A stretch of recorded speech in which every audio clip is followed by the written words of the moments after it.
আসসালামু আলাইকুম। আজকে নিয়ে আসলাম তেলাপিয়া মাছের রেসিপি। আমি মাছগুলা ঢেলে নিলাম, বাজার থেকে মাছ নিয়ে আসছে। এগুলা এখন ধুয়ে সব পরিষ্কার করে হলুদ মরিচ মাখাই নিলাম, তারপরে ভেজে নেব। ভাজা হয়ে গেছে। এখন আমি একটা কড়াইয়ের মধ্যে পেঁয়াজ দিয়ে দেব। পেঁয়াজটা লাল হওয়া পর্যন্ত নাড়ব।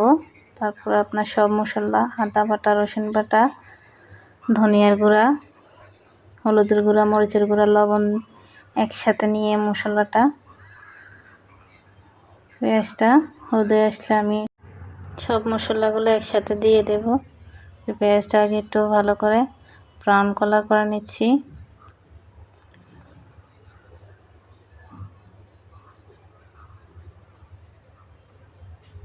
তো আমার পেঁয়াজ ভাজা হয়ে গেছে। এখন আমি মশলাটা দিয়ে দেব, দিয়ে ভালো করে কষিয়ে নেব।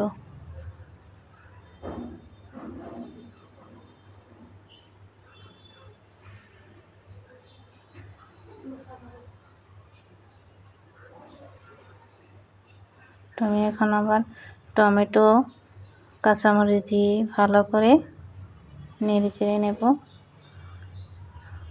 আমার মশলাটা প্রায় কষানো শেষ। এখন আমি মাছটা দিয়ে দেব।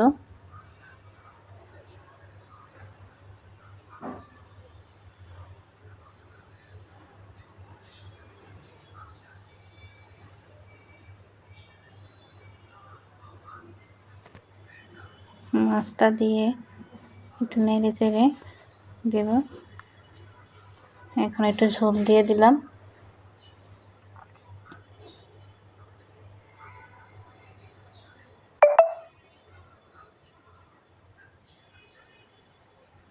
ঝোল দিয়ে আমি কয়েকটা বলক নিয়ে আসবো।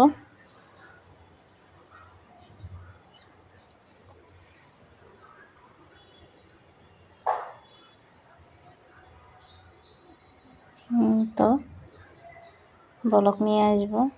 এটা এখন ধনিয়া পাতা দিয়ে তুলে নেব আমার তেলাপিয়া মাছের রেসিপিটা কেমন হয়েছে সবাই কমেন্ট করে জানাবেন। আমার চ্যানেলটা সাবস্ক্রাইব করবেন, আমাদের পাশে থাকবেন। আসসালামু